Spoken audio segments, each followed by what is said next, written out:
मोदी जी ने भारत को विकसित बनाने में तो कोई कसर नहीं छोड़ी। हर एक क्षेत्र में विकास के नए आयाम और नए रिकॉर्ड की सृजन हो रहा है। परंतु नरेंद्र भाई ने हमारे देश को सुरक्षित करने का काम भी हमारे नेता नरेंद्र मोदी जी ने किया। 2014 में जब मोदी जी प्रधानमंत्री बने, उसके पहले सालों से आए दिन देश भर में आतंकी हमले होते थे। पाकिस्तान से आतंकवादी आते थे और हमारे जवानों को, हमारी जनता को मारकर चले जाते थे, बम धमाके करते थे, कई प्रकार के षड्यंत्र करते थे, मगर कोई जवाब नहीं दिया जाता था। नरेंद्र मोदी जी ने जब से शपथ ली तब से 3 बड़े हमले हुए। पहला हमला उरी में हुआ, दूसरा हमला पुलवामा में हुआ और तीसरा हमला अभी पहलगांव में करने का दुस्साहस पाकिस्तान प्रेरित आतंकवादियों ने किया। मगर मित्रों, मोदी जी ने हर हमले का जवाब इतनी मक्कमता से दिया है कि आज पूरी दुनिया आश्चर्यचकित होकर देख रही है और पाकिस्तान भयभीत होकर उसका अनुभव कर रहा है। जब उरी में हमला हुआ, सर्जिकल स्ट्राइक कर एक प्रतीकात्मक जवाब दिया गया। पुलवामा में हमला हुआ, एयर स्ट्राइक कर चेतावनी दी गई, मगर ये सुधरे नहीं। पहलगांव में हमला किया, इस बार ऑपरेशन सिंदूर से उनके हेडक्वार्टर्स को नेस्त नाबूद कर रख दिया।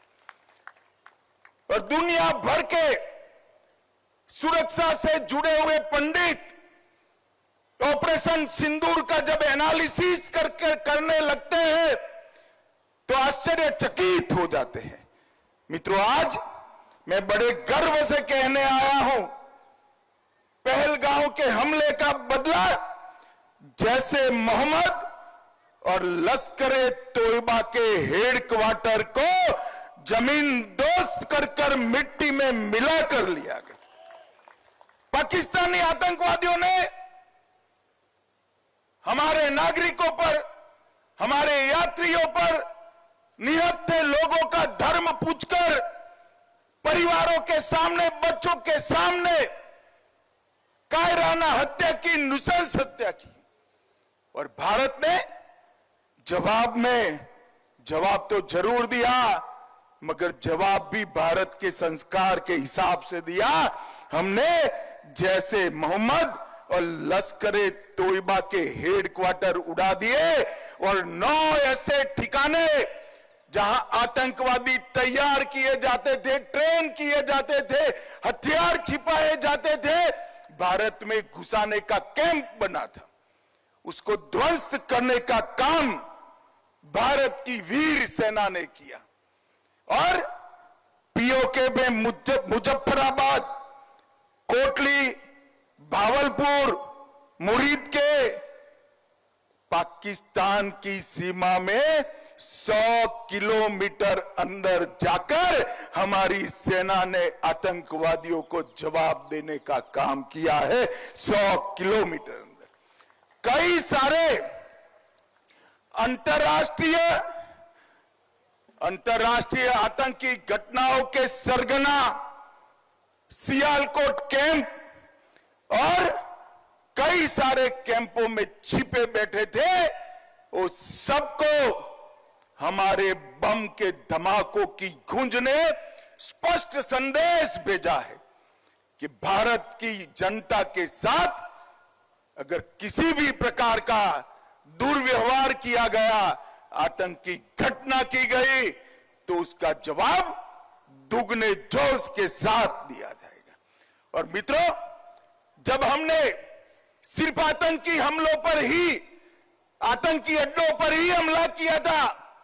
फिर भी 8 तारीख को पाकिस्तान की सेना ने हमारी निर्दोष जनता पर कच्छ से लेकर कश्मीर तक पूरी पश्चिमी सीमा पर हमला करने का दुस्साहस किया।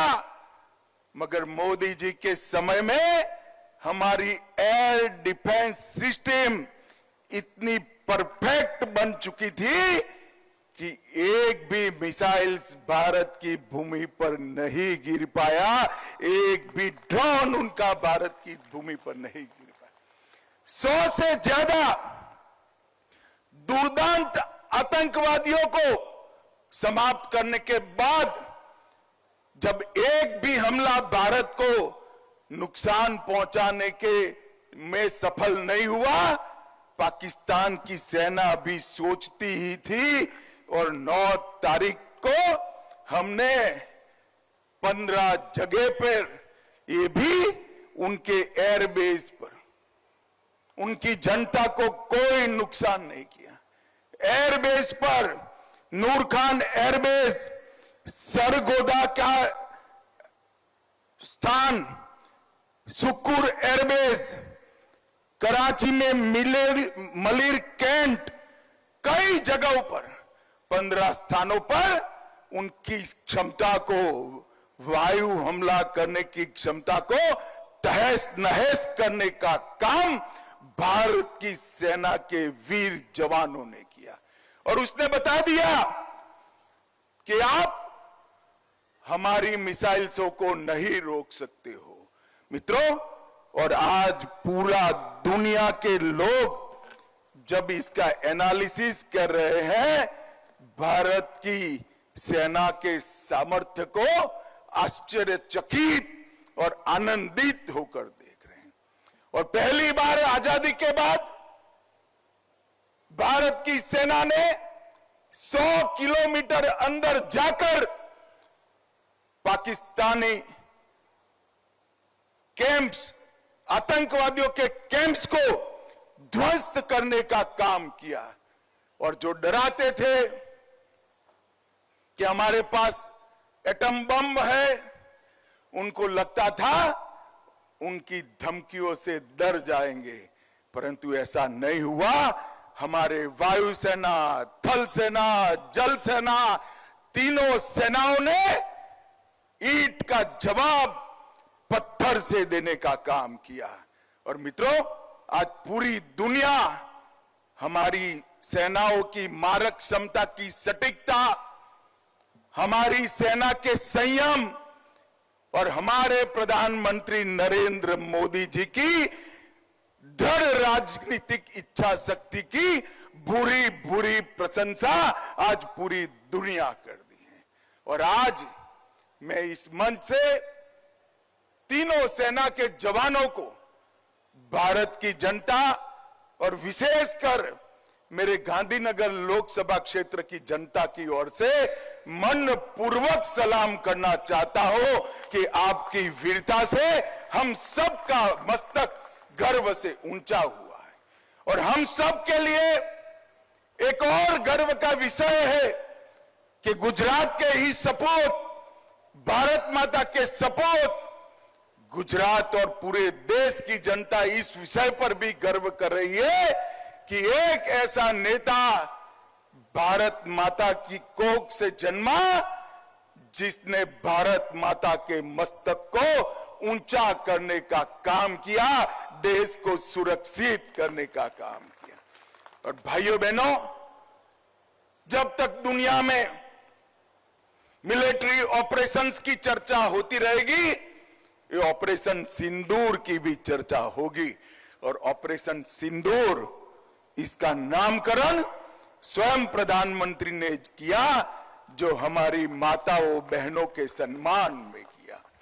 सिंदूर का सम्मान ये भारत का संस्कार है। ये दुनिया के सभी लोगों को एक साथ समाचार देने का काम ऑपरेशन का नाम सिंदूर रखने से ही हो गया। और वो सभी परिवारों को एक प्रकार से जो उनकी नुकसान हुआ उसकी तो भरपाई नहीं हो सकती, परंतु मोदी जी ने जो बिहार में वादा किया था, हम इसका बदला जरूर लेंगे, आतंकवादियों को मिट्टी में मिला देंगे, वो वादा उन्होंने जरूर पूरा कर दिया। मित्रों, फिर से एक बार मैं तीनों सेनाओं के जवान, इनके मुखिया और प्रधानमंत्री नरेंद्र मोदी जी को पूरे गांधीनगर क्षेत्र की लोग जनता की ओर से ढेर ढेर सारी बधाई देना चाहता हूं कि आपके इस कदम से पूरा देश गर्वान्वित हुआ है।